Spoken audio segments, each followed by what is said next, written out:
Hello and welcome back to the Mega Tracker open brackets home edition close brackets. In this video I am going to just demonstrate some of the things I showed you in the other video, but with the magnifier turned on, so it'll look a bit like this. Woo! Just so that hopefully you can see, hopefully understand a little bit better, okay? Because I'm aware there was a lot of clicking, a lot of data, a lot of numbers flying around in the last one. So in this video I'm just going to slow it down a bit and zoom in a bit just so that you can kind of see what it is that I'm doing. Obviously I'll be repeating some of the information, so if you watched the first video and you understood, then you don't need to watch this one, okay? As always, if you need to pause to take in any of the information, please do that. For this one I will be using two made up students, Ken and Sally, okay, and I'll be showing you their scores. So this is the Mega Tracker Home Edition. You do not need to join it. You don't need to wait for a link. It is the usual Mega Tracker, the one you've always had access to in lessons, except what I've done is taken out that data, put it somewhere safe, and replaced it with a slightly simplified tracker suitable for you to use at home. You will notice some of the tasks are different, some of the colours are a bit different, and the way that I record work is going to be a little bit different as well. And that's what I'm going to show you in this video. So what I'm going to do is just show you all the different sections of this tracker so that you understand what it is that you need to do. Okay, so when you open up the Mega Tracker, it will look something a bit like this. There will be numbers everywhere, there'll be colours everywhere, and it can seem a bit crazy or a bit wacky. So the first thing you're going to do is go up to the top of the screen, and you're going to click the filter symbol. And if you're not sure which one that is, hold your mouse over it and it will tell you. So it says filter views. I'm going to click that, and then that gives me some options.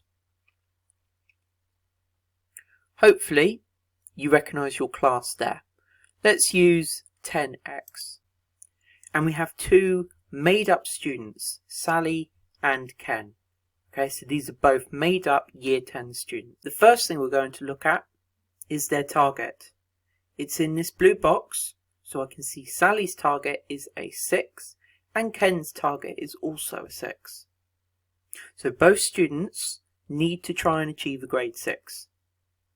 Next to this, in black and yellow, we have what is called their aspiration target. Now, Ken has told me that even though his target is a 6, he would really like to achieve a 7. Sally has said her target is a 6 and she'd be really happy if she'd achieved a 6. She doesn't particularly, at this moment in time, want to try and achieve higher because she feels a 6 would be really good. Okay? Both students are targeted a 6, but one would like to try and achieve higher. Okay? That is fine.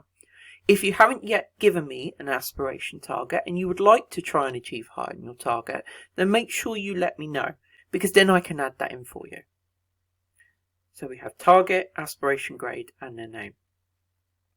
As we move along, we have what is known as AO1, or research. Notice there are 5 tasks here that need to be completed. Now these have all been set on Google Classroom, and if you haven't yet completed them or sent me evidence, can you please do that ASAP? Okay, remember research is worth 25% of your marks. So if you don't do it, how are you going to pass? So you can see Ken has done all 5 tasks and Sally has only done 3. What's interesting though is Sally has achieved more marks than Ken. That's because when doing their research, Sally used the dead sheet. Ken didn't. Okay, the dead sheet can be found on Google Classroom, and it's really important you use this when doing your written research. Because Ken didn't use the dead sheet, he didn't write about the correct information, and therefore his research isn't awarded as many marks. You can see here Sally has not yet done her image research, so she needs to go back to the Google Classroom and read how to do that. The total for their AO1 marks are in these orange boxes, and so far Sally has more marks than Ken. Next, we go to AO2, experiment. This is also worth 25%, and this is everything to do with your ability to try new equipment and new ideas.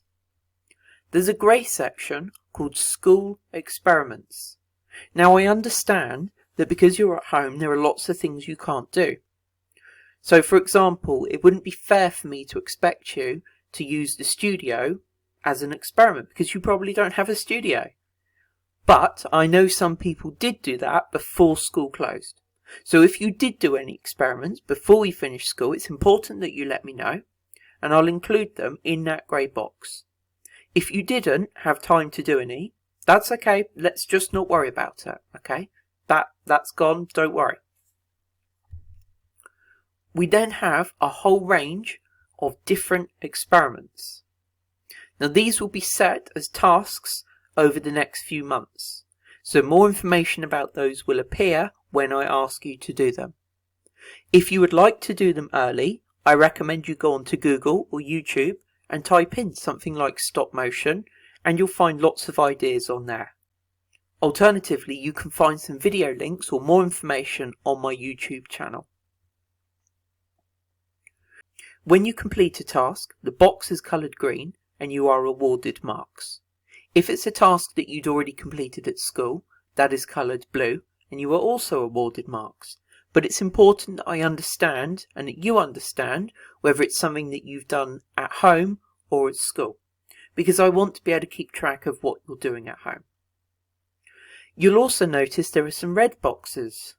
Red boxes mean you have not completed the task or you have not submitted any evidence. That doesn't mean you haven't done it, but I do need to see it, so please send it to me ASAP. Finally, you can also see two pink boxes. Pink boxes mean we've had a conversation about you not being able to do a specific task. I completely understand that when you're at home, you might not have access to things that other people have. If that's the case, it's important that you let me know so that we can do something about it, or I can tell you it's okay to not do that task. I will then colour that box pink and we can move on to something that you can do. The most important tasks are the YouTube experiment tasks. Okay, there are 3 of these, but you can do more than 3 if you wish. This is where you find an idea on YouTube and then you go and copy it. This is not me giving you something specific to do, but you finding ideas yourself.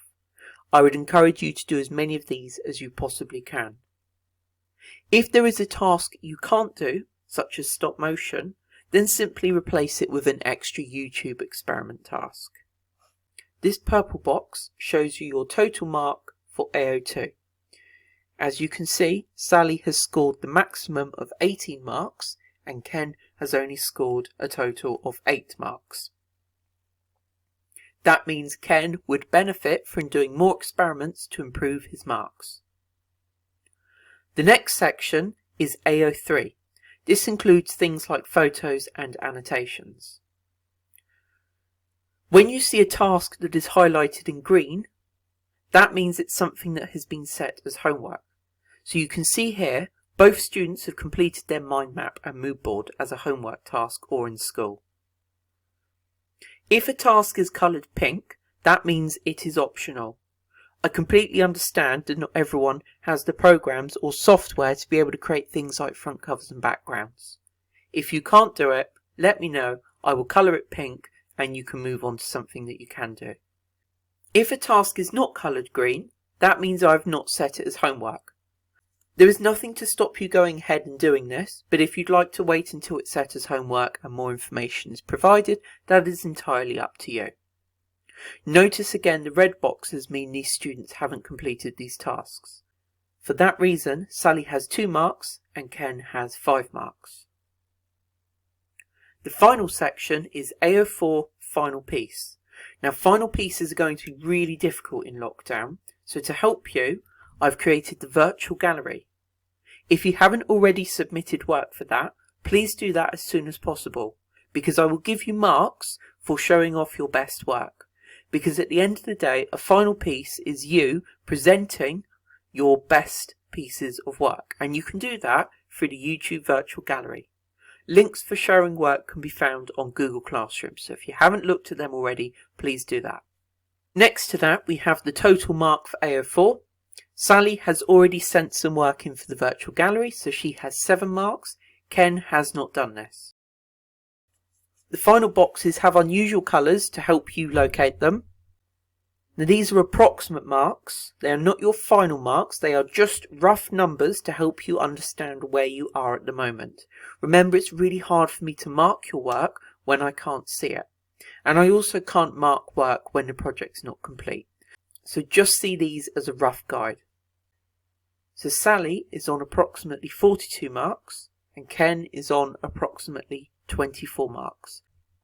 So my job is to then award you a current grade. So Sally is currently working at a grade 5+, whereas Ken is only working at a grade 3. Now Ken is quite disappointed about that and he knows he can do better. These grades are not final. You can submit extra work to improve your grade. That brings me on to the final box, which says right here. And this is the box I refer to as the minty green box. Your job is to write in all the pieces of work that you do at home between now and when we return to school. So I expect you to be writing things in there at least once a week as you complete the different tasks I set on Google Classroom. The more work you complete, the higher your mark will be. If you don't complete work, you can't write in this box and your grade will not improve. All you need to do is click that box and type in all of the tasks that you have completed.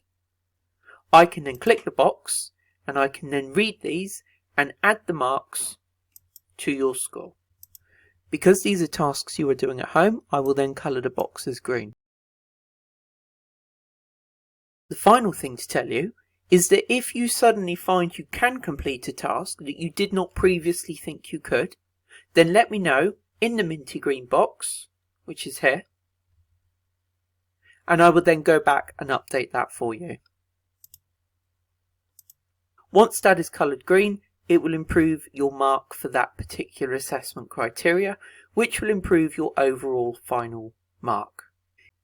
I hope this video helps you understand the tracker, and the enlarged section allows you to see the data more clearly.